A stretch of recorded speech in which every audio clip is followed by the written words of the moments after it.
Assalamualaikum dear all. This video is related to the restoration drama जिसका time period जो है वो 1660 से लेकर 1700 तक है. In English literature, the period from 1660 to 1700 is called the Restoration period, when the monarchy in England was restored and Charles II, the son of Charles I, who was defeated and beheaded by the supporters of Commonwealth, came back from his exile from France and became the king. ये history हमने पहले भी discuss की थी restoration age की कि इस as को हम लोग रेस्टोरेशन एज जो है वो कहते क्यों हैं. When we say the restoration drama, तो इससे हमारी मुराद ये है the drama that was written in the restoration age. Restoration age क्या थी कि चार्ल्स वन 1625 में जो किंग था उसके खिलाफ लोग उठना शुरू हुए थे, ओलिवर क्रॉमवेल वगैरह, और उन्होंने उसको मार के फिर इंग्लिश कॉमनवेल्थ बनाई थी. लेकिन बाद में दोबारा से बादशाहत जो है वो नाफिज हो गई 1660 में, और जो चार्ल्स वन का बेटा था चार्ल्स टू वो तख्त पे आ गया. इस प्रोसेस को हम लोग रेस्टोरेशन कहते हैं, the restoration of monarchy, and the time period is called the restoration as. As the Puritans, who were previously supervising the social and moral standard of the society, were defeated. अब Oliver Cromwell वगैरह और बाकी जो लोग थे उसके साथी वो सारे प्योरिटन थे, जो मजहबी एक तबका है, हमने डिस्कस किया था, जो ये कह रहे थे कि हम प्रोटेस्टेंट हैं लेकिन अभी कुछ कैथोलिक प्रैक्टिसेस हैं उनको खत्म करने की जरूरत है, और वो उन्होंने खत्म की थी. They were called Puritans. Puritan age पे अलग लेक्चर है, वो आप देख सकते हैं. और वो उस दौर में सोशल और मॉरल चीजें सोसाइटी की दिखते थे, उनको शिकस्त हो गई थी.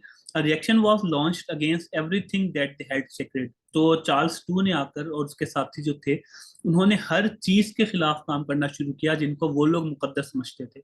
All the rules and regulations were thrown to the wind and a wave of thoughtlessness swept the country. जितने भी रूल्स एंड रेगुलेशंस थे जो उन्होंने बनाए थे वो खत्म कर दिए गए और मुल्क में बहुत अफरा तफरी जो है वो फैल गई थी. Charles II and his followers, who enjoyed their happy life in France during their exile, supported this thoughtlessness and demanded that English drama and poetry should follow the style they became accustomed to in France. Charles to और उसके followers जब तक वो जिला वतन थे तो उन्होंने फ्रांस में बड़ी अच्छी लाइफ गुजारी, और फ्रांस की जो एक थॉटलेसनेस थी वो अपने साथ लेके आए. उन्होंने ये कहा कि इंग्लिश ड्रामा जो है और पोइट्री उसको फ्रांस वाला स्टाइल जो है फॉलो करना चाहिए. इससे पहले एलिजाबेथन ड्रामा वगैरह शेक्सपियर का उसकी वो बड़ा मतलब कि जाहिर है एक वेल बैलेंस किस्म की शेप यूनिवर्सिटी वेट्स और क्रिस्टोफर मार्लो और शेक्सपियर वगैरह लेके आए थे. फिर प्योरिटन्स ने आके थिएटर वगैरह बंद कर दिए थे, ड्रामा वगैरह लिखना खत्म कर दिया गया था. अब जब दोबारा से चार्ल्स टू आया और उसने थिएटर्स को ओपन किया तो उसने कहा कि अब जो ड्रामा लिखे जाएंगे वो फ्रेंच जहाँ पे वो रहते थे अपने जिला वतनी में उस मॉडल पे लिखे जाएंगे. So instead of taking Shakespeare and other Elizabethans as their model, the poets and dramatists tried to imitate French writers and especially their voices. इसलिए जो इंग्लिश राइटर्स से बजाय इसके कि वो शेक्सपियर को अपना रोल मॉडल लेते या बाकी एलिजाबेथन को अपना रोल मॉडल लेते, उन्होंने कॉपी करने की कोशिश की फ्रेंच राइटर्स को और उनकी जो खासतौर पर बुराइयां उनको, क्योंकि ये उनके किंग का ऑर्डर था. As a result, the old Elizabethan spirit of patriotism, love of adventure and romance, and Puritan's spirit of moral discipline became things of the past. इसलिए सारी चीजें जो थी अच्छी अच्छी, जिसमें एलिजाबेथन एज का एक पेट्रियोटिज्म हुब्बुल वतनी शामिल थी, एडवेंचर और रोमांस से मोहब्बत का एक एलिमेंट शामिल था, और प्योरिटन दौर का जो एक इखलाकी एक मेयार था, वो सारी चीजें खत्म हो गई. The writers of the period began to evolve something new in English literature. जो इंग्लिश राइटर्स थे उन्होंने फ्रेंच बेसिस पे, फ्रेंच मॉडल्स पे नई चीजें निकालना शुरू की, जिसमें सबसे ज्यादा इंपॉर्टेंट रियलिज्म और प्रिसाइजनेस है. रियलिज्म मींस रियलिटी लिखना, रियलिटी से नजदीक तर चीजें लिखना. प्रिसाइजनेस का मतलब होता है लंबी चौड़ी नहीं, बिल्कुल मुख्तसर से चीजें लिखना. Realism took an ugly shape in the beginning as the writers created only the ugly picture of the corrupt society and court. शुरू शुरू में जब रियलिज्म की बात हुई कि आपने सिर्फ रियलिटी लिखनी है, तो शुरू में बड़ी एक बदसूरत शक्ल सोसाइटी के सामने आई जिसमें राइटर्स ने सिर्फ बुरी चीजों के बारे में लिखा. They were more concern with the negative rather than the positive. वो बजाय नेगेटिव के पॉजिटिव के नेगेटिव पे उनका इम्पैक्ट ज्यादा था. Later on it became more wholesome. बाद में इन्होंने ज्यादा चीजें शामिल करना शुरू की. And the writers try to paint both side of human nature, good as well evil. उनको पता चला अगर हमने रियलिटी बतानी है तो सिर्फ बैड साइड नहीं, गुड साइड भी बतानी है. तो रियलिज्म जो फ्रांस से आया था, फ्रेंच साइड से, फ्रेंच मॉडल था जो इंग्लिश राइटर्स ने कॉपी किया. शुरू में उन्होंने सिर्फ बुराइयां कॉपी की, बाद में उन्होंने अच्छाइयां भी बताना शुरू की. द टेंडेंसी टू प्रिसाइजनेस, और ये जो एक एलिमेंट था प्रिसाइजनेस का, बहुत मुख्तसर लिखने का, which ultimately became the chief characteristic of the restoration period, जो बाद में रेस्टोरेशन पीरियड की मेन क्वालिटी भी बना, made a lasting contribution to English literature, इसने भी इंग्लिश लिटरेचर पर बड़ा असर डाला. It emphasized directness and simplicity rather than the exaggeration which we can see in the Elizabethan and the Puritan ages. जो प्रिसाइजनेस जो है इसने जोर दिया डायरेक्टनेस पे, कि आप डायरेक्टली अपनी बात कहो और बहुत सादा अंदाज में कहो, बजाय इसके के बढ़ा चढ़ा के, जिस तरह एलिजाबेथन एज में हम देखते हैं या प्योरिटन एज में जो राइटर्स को हमने देखा कि वो बढ़ा चढ़ा के और बहुत मुश्किल लैंग्वेज इस्तेमाल करते थे, तो वो चीज़ अब खत्म हो गई. The renounced use of Latin quotations and classical illusion, उन्होंने जो लैटिन कोटेशंस इस्तेमाल होती थी बीच में वो भी खत्म कर दी. जो क्लासिकल रेफरेंसेस पुराने वाकयात की तरफ इशारा किया जाता था पुराने पुराने, वो भी खत्म हो गए. Involve the direct and precise way of writing sentences that were short and clear cut, उन्होंने एक तरीका निकाला कि आपने बिल्कुल छोटे छोटे क्लियर कट सेंटेंसेस लिखने हैं और डिटेल में उस तरह से नहीं जाना. John Dryden the giant and the representative figure of the restoration as, John Dryden जो है वो एक बहुत बड़ा राइटर था और एक आप कह सकते हैं कि एक बहुत बड़ी फिगर थी रेस्टोरेशन एज की. Accepted this rule for his prose, उसने भी अपनी प्रोज राइटिंग के लिए ये वाला रूल एक्सेप्ट किया.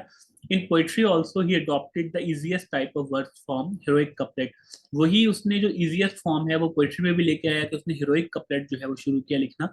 Under his guidance the English writers evolve a style precise formal and elegant, उसके अंडर जॉन ड्राइडन ने गाइड किया इन सबको.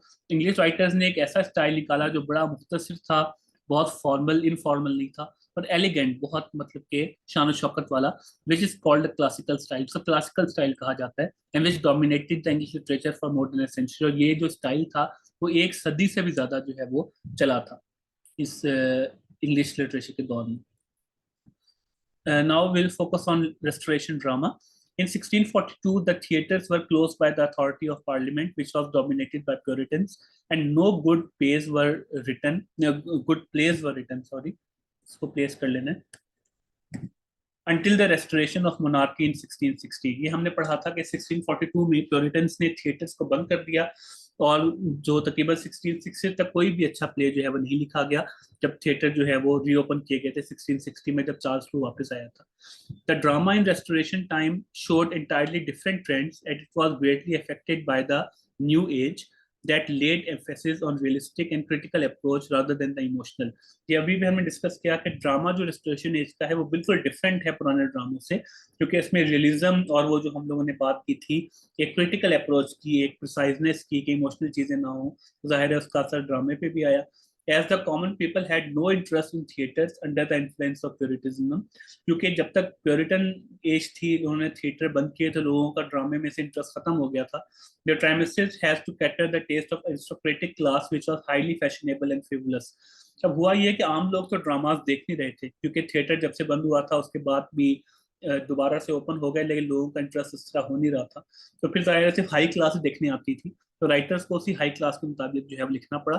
The result was that unlike the Elizabethan drama that has a mass appeal and had its role in the life of common people, क्योंकि फिर जाहिर है उसके बरक्स के एलिजाबेथन ड्रामा जो है वो आम लोगों के बारे में लिखा जाता था, तो ये बिल्कुल चेंज हो गया. तो restoration drama confined to the upper class of the society, hence the plays of this time do not give us the picture of the whole nation. इसलिए इस दौर के जो प्लेस हैं वो हमें उस मुल्क के हालात, उस दौर के हालात जो है वो नहीं बताते.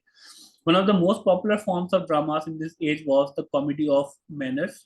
उस दौर का जो सबसे मशहूर एक फॉर्म ऑफ ड्रामा है वो कॉमेडी ऑफ मैनर्स है, which portrayed the sophisticated life of the dominant class, जिसमें dominant class की लाइफ दिखाई जाती है.